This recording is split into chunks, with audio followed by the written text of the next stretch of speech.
오늘 본문의 말씀은 요아스라고 하는 이스라엘의 왕에 대한 말씀입니다. 요아스라고 하는 왕은 그렇게 성실하게 믿음으로 말씀으로 산 왕은 아닙니다.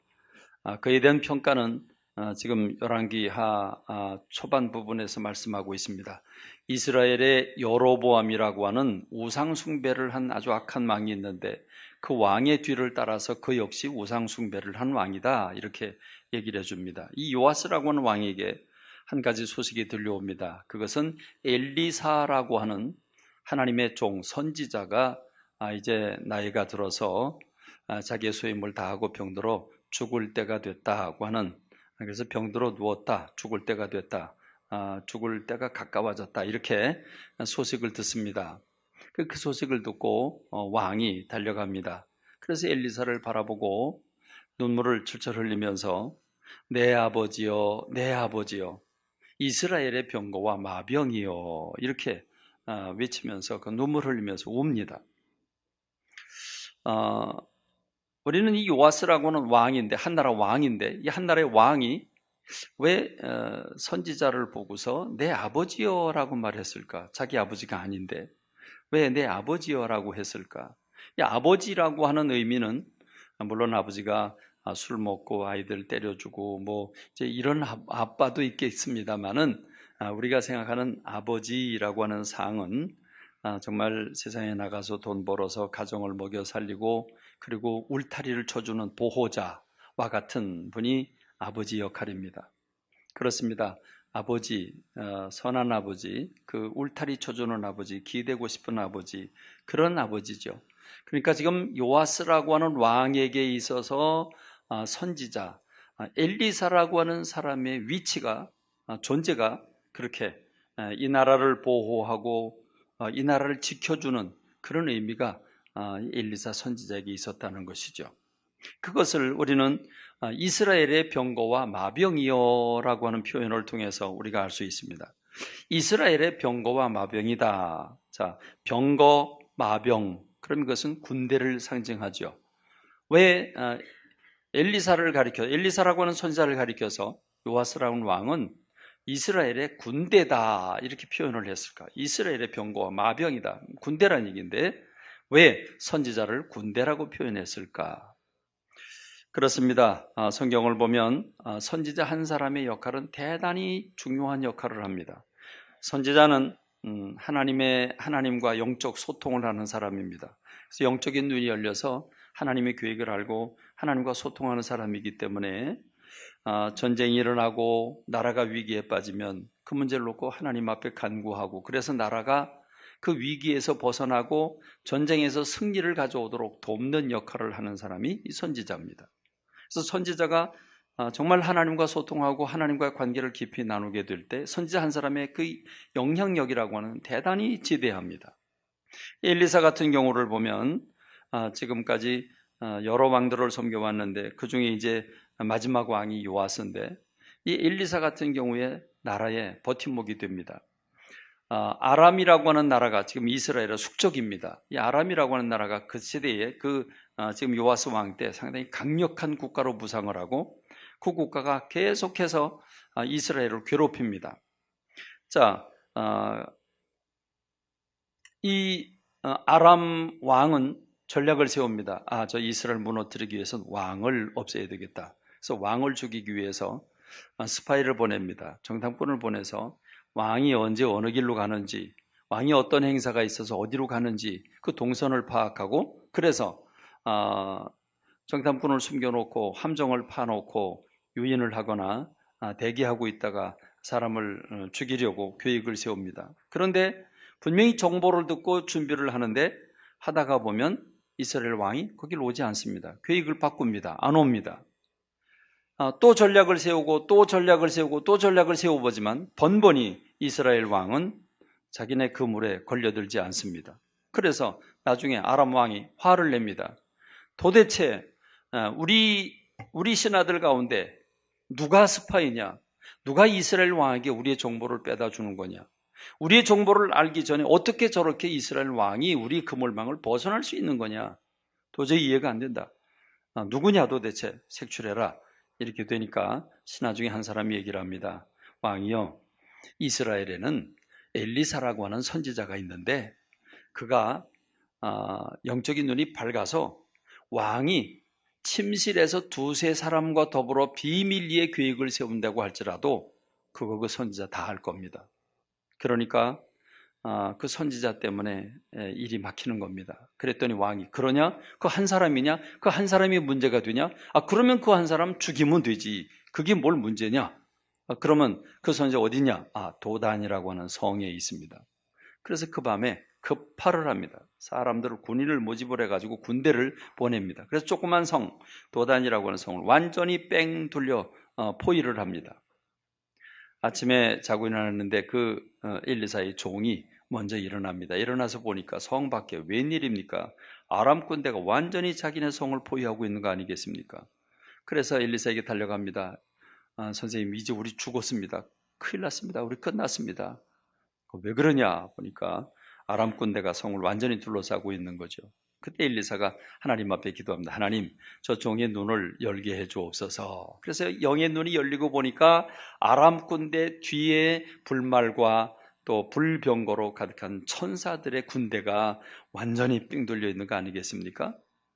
그래서 엘리사가 이젠 반대로 기도합니다. 하나님, 저 쳐들어온 아람 군대의 눈을 닫게 해 주십시오. 그래서 동화와 같은 사건이 일어나죠.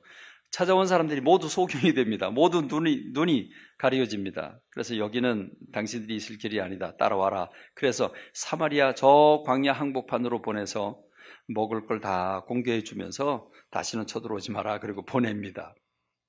그러니까 이런 위기에 빠졌을 때 엘리사라고 하는 한 사람이 왕의 길을, 왕의 생명을 보호하고 전쟁이 일어나게 되면 그 전쟁으로부터 하나님 앞에 기도하고 간구하고 그래서 그 전쟁으로부터 그들을 보호하는 역할을 했던 게 선지자입니다. 이 일 외에도 여러 사건이 있습니다. 그러니까 왕의 입장에서 보면 이 선지자 한 사람이 군대보다 더 강한 겁니다. 군대보다 더 감사한 겁니다. 그러니까 이 선지자가 늙어서 이제 죽게 되니까 너무 아쉬운 거죠. 불안한 거죠. 눈물을 철철 흘리면서 내 아버지요, 내 아버지요. 이스라엘의 병거와 마병이요. 이렇게 얘기를 합니다. 이런 모습을 바라보고 있는 선지자는 안 됐죠. 저 왕을 보니까 안 됐어요. 그래서 왕에게 얘기를 합니다. 왕이요, 활과 활을 또 화살 준비하십시오. 준비하니까 그럼 동쪽 창문을 여시라고. 그러고는 동쪽 창문을 향해 문을 열었을 때 그 왕의 손에 이 선지자의 손을 얹고 그리고 말을 합니다. 이제는 그 열린 동쪽 창문을 향해서 활을 쏘십시오. 쏩니다. 쏘고 나니까 이 화살은 여호와의 화살이고 구원의 화살인데 하나님께서 아람 군대와 더불어 싸워서 이기게 하실 겁니다. 라고 이렇게 예언을 합니다.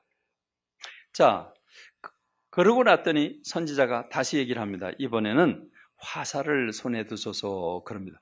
하나를 들었는지 두 개를 들었는지 모르겠습니다만은 화살을 손에 들었어요. 화살을 손에 드니까 그럼 이제 땅바닥을 향해서 내려치소서 그럽니다. 그랬더니 내려칩니다. 3번을 내려칩니다. 3번. 3번을 내려치는 게 오늘 말씀의 제목입니다. 3번을 내려치습니다. 그랬더니 갑자기 엘리사 선지자가 화를 벌컥 냅니다. 화를 벌컥 내면서 아니 대여섯 번 칠 것이지 왜 3번만 칩니까? 대여섯 번을 쳤으면 아람 군대가 완전히 진멸을 당했을 텐데 3번만 쳤기 때문에 당신이 이스라엘이 이 아람 군대를 3번 공격할 것입니다. 라고 예언을 하게 됩니다. 자, 여기서 우리가 뭘 깨닫냐면 선지자는 내가 지금 이제 죽어가지만 뭔가 이스라엘 왕에게 도움을 주고 싶은 거예요. 이렇게 도움을 주려고 하니까 그래서 내리치라고 한 거는 아람 군대를 생각하고 내리치라는 거죠. 그런데 왕은 좀 눈치가 별로 없었던 것 같습니다. 영적인 감각이 별로 없었던 것 같습니다. 여러분, 일단 동쪽 창문을 열고 활을 쏘라고 그랬고 그래 화살이 날아가는 걸 보고 이건 구원의 화살이라 아람 군대를 쳐서 이기게 될 거다 라고 얘기를 했으면 화살을 또 들으라고 그랬으면 이게 뭔가 연관된 거로구나 그러면 딱 생각을 해야 되지 않았겠습니까? 물론 이제 갑작스러운 일이라 왜 그런지를 전혀 모르니까 내려치려니까 그냥 3번 쳤어요. 저 같으면 한 번 쳤을 텐데 그래도 3번이나 쳤어요. 그런데 여러분 이걸 어떻게 쳤어야 됩니까? 어떻게 내리쳤어야 됩니까? 약하게 쳐야 돼요? 세게 쳐야 돼요? 그냥 세게 쳐야죠, 그렇죠? 근데 얼만큼 쳐야 돼요? 대여섯 번이 아니라 화살이 부러질 때까지. 그렇죠? 그냥 화살이 부러질 때까지 그냥 있는 향에서 내려쳤어야 돼요. 그렇게 되면 아람 군대를 완전히 멸망시키는 거니까. 자, 여기서 우리가 깨닫는 것은 영적 감각이 있어야 되겠구나. 이 센스가 좀 있어야 되겠구나.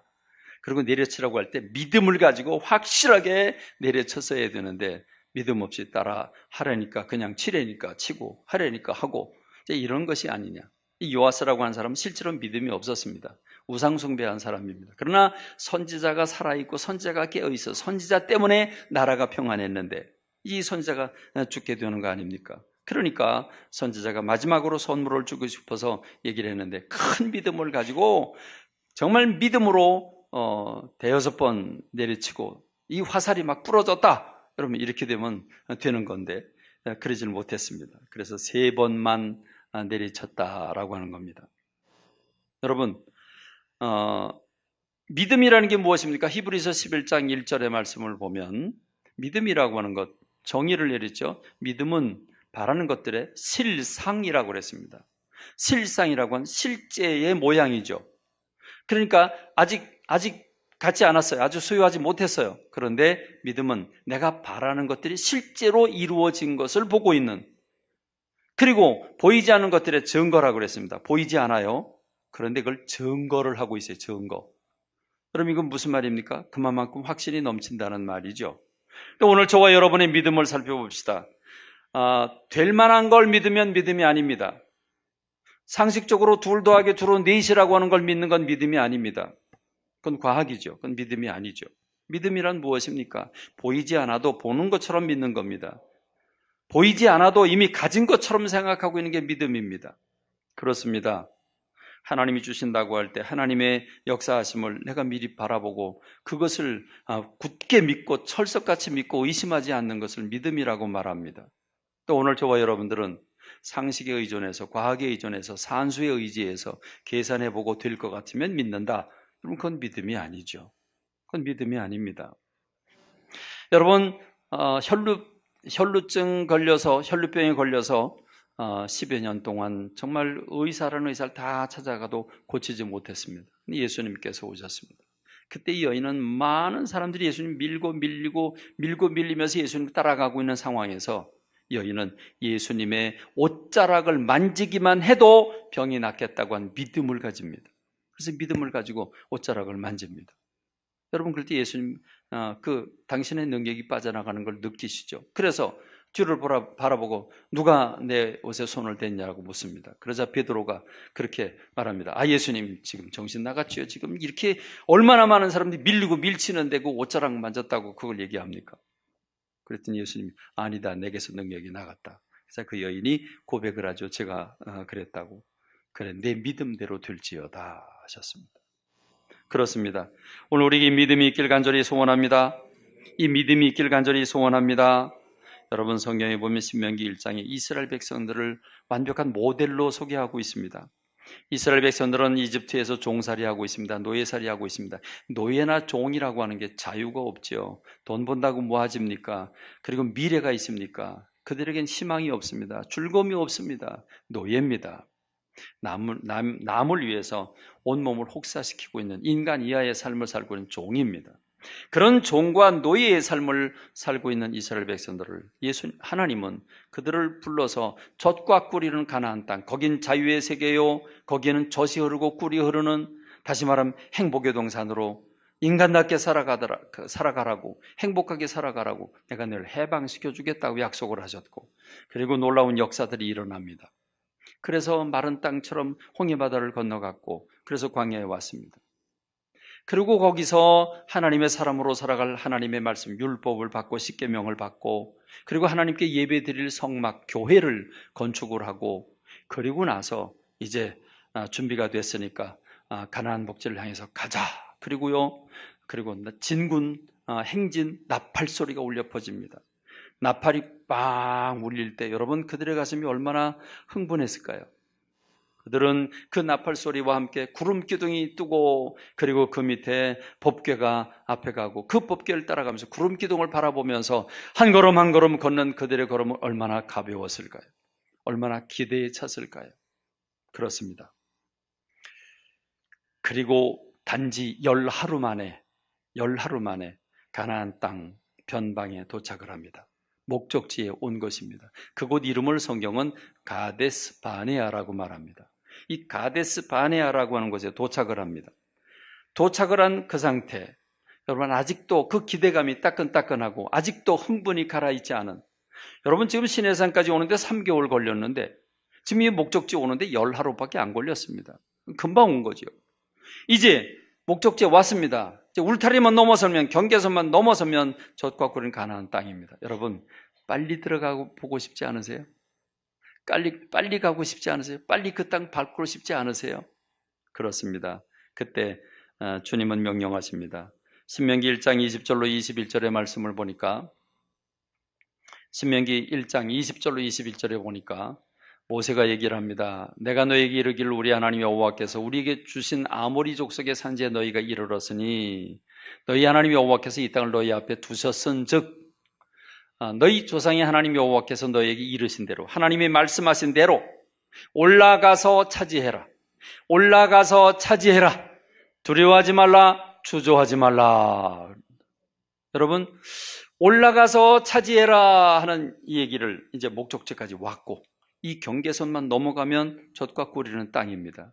그럼 여러분 올라가서 차지하라 그러면 와 하고 막 갔을 것 같아요. 그럴 것 같아요. 그렇지 않으세요? 몸이 먼저 갈 것 같아요. 몸이 먼저. 주님께서 지금 이스라엘 백성들에게 젖과 꿀이는 땅에 왔어요. 이제 올라가서 숟가락만 들어라. 가서 먹어라. 올라가라. 차지해라. 올라가서 차지해라. 그러면서 주님은 이런 말씀을 하시죠. 두려워하지 마라. 주저하지 마라. 이 두려워하는 이유는 무엇입니까? 내가 여기 투자를 했다가 이게 될까 안 될까 확신이 없을 때 두려움이 옵니다. 그렇죠? 언제 주저함이 옵니까? 주저하게 되는 경우는 언제입니까? 이게 될지 안 될지 불확실할 때, 그 믿음이 없을 때, 그때 주저하게 되고 두려워하게 됩니다. 결국 이 두 가지는 두려워하지 말라, 주저하지 말라. 올라가서 차지하는데 두려워하지 말고 주저하지 마라. 그냥 곧바로 가라. 이 말씀인데, 두려워하고 주저한다는 얘기는 믿음이 흔들린다는 얘기입니다. 못 믿는다는 얘기입니다. 못 믿으면 주저하게 되죠. 그래서 이들이 하나님 앞에 알았습니다. 가자! 그리고 간 게 아니라 그들은 하나님, 그런데요. 가긴 가겠는데요. 그런데요. 우리가 먼저 가서 보고 지형이 어떤지, 어떤 사람 살고 있는지, 성은 어떻게 생겼는지 우리가 가서 보고 그리고 나서 가면 안 되겠습니까? 그리고 가서 가면 안 되겠습니까? 하나님 말씀하십니다. 아니다. 내가 준비 다 해놨으니까 가라. 준비 다 해놨으니까 가라. 그러나 이스라엘 백성들은 그래도 먼저 가서 보고 가면 안 되겠습니까? 그래서 하나님이 알았다. 그럼 그렇게 해라. 그리고 이제 정탐꾼을 각 지파별로 한 명씩 뽑아서 12명을 보내는 거 아니겠습니까? 여러분, 지금 이들이 가라고, 올라가서 차지하라고 밥상 다 차려놨다고 그러는데 못 올라가는 이유가 무엇입니까? 주저하는 이유가 무엇입니까? 한마디로 말하면 누구를 못 믿어요? 하나님을 못 믿겠다는 거예요. 그래서 가요. 가서 보고 와요. 가서 보고 오니까 팩트가 있어요. 팩트는 뭐냐면 가서 보니까 정말 거긴 젖과 꿀이 아름다운 땅이더라 그래요. 그래서 증거를 가져오죠. 지게작대기에다가 포도송이 한 줄기를 가지고 와요. 사람들이 그걸 보고 와 하고 놀랍니다. 그런데 그 다음이 중요하죠. 거긴 거인족이 살고 있고 성벽은 대단해서 하늘을 찌르고 있는데 우린 그 성벽을 무너뜨릴 수 없고 우린 그 거인들 앞에 메뚜기밖에 안 돼. 우리 이제 죽었어. 그들 칼의 소리에 죽을 거예요. 못 들어갈 거예요. 여러분 그래서 주저앉잖아요. 여러분 그런데 그렇게 주저앉는 그들에게 밤새도록 통곡하고 울며, 그리고 차라리 저 광야에서 죽는 게 더 나을 텐데 저들 칼의 손에 이제 죽게 생겼다고, 차라리 광야에서 죽는 게 더 좋은데 차라리 우리가 애굽으로 다시 돌아가자. 장관을 세우고 그래서 그 장관을 따라서 애굽으로 다시 돌아가자 이런 얘기를 합니다. 여러분 이럴 때 모세가 이렇게 얘기를 합니다. 신명기 1장 30절로 31절에 보면 너희보다 먼저 가시는 너희 하나님 여호와께서 애굽에서 너희를 위하여 너희 목전에서 모든 일을 행하신 것 같이 이제도 너희를 위하여 싸우실 것이며 광야에서도 너희가 당하였거니와 사람이 자기 아들을 안는 것 같이 너희 하나님 여호와께서 너희가 걸어온 길에서 너희를 안으셔서 이곳까지 이르게 하셨느니라. 그리고 지금 너희들이 갈 곳도 다 준비가 돼 있다. 하나님 함께 하실 것이다.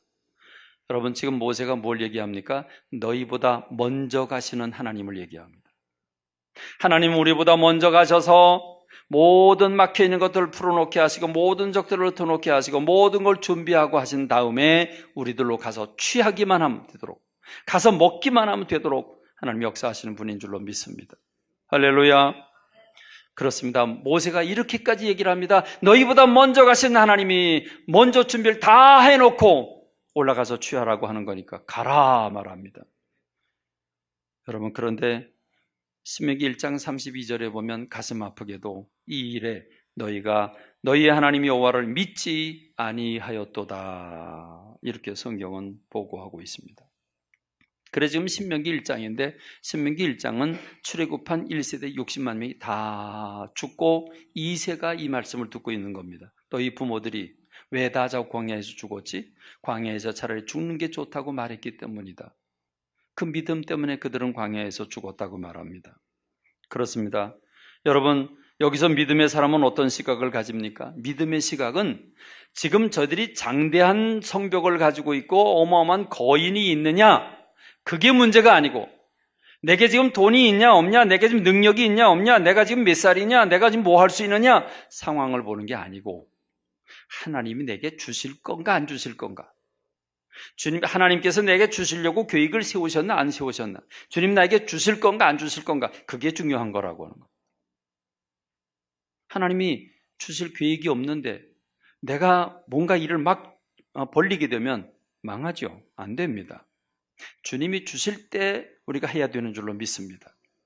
그래서 여호수아 갈렙은 이렇게 얘기합니다. 민수기 14장 8절에서 여호와께서 우리를 기뻐하시면 우리를 그 땅으로 인도하여 들이시고 그 땅을 우리에게 주시리라. 이는 과연 젖과 꿀이 흐르는 땅이니라. 이 믿음의 시각입니다. 자, 불신의 시각은 상황을 봅니다. 내가 가진 걸 보고 내 능력을 봅니다. 그리고 상대방의 능력을 봅니다. 그러니까 우리는 그들에 비하면 메뚜기다 이렇게 얘기를 합니다. 근데 여러분 믿음의 시각은 여호와께서 우리를 기뻐하시면, 하나님께서 우리를 기뻐하시면 우리를 그 땅으로 인도하여 들이시고 그 땅을 우리에게 주시리라. 그렇습니다. 말씀을 정리합니다. 왜 3번만 칩니까? 대여섯 번 치지.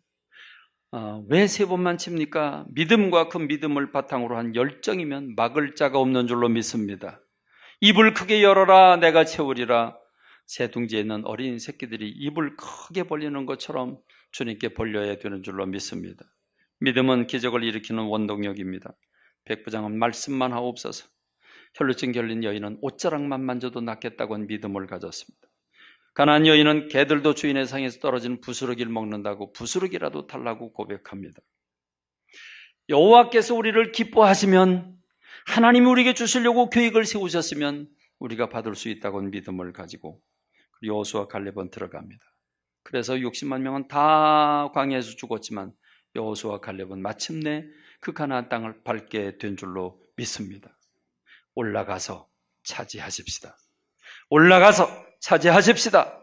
믿음으로 주님이 주시는 것을 춤추며 박수치고 기뻐하며 받아들이는 제가 되고 여러분들이 되기를 주님의 이름으로 축원합니다.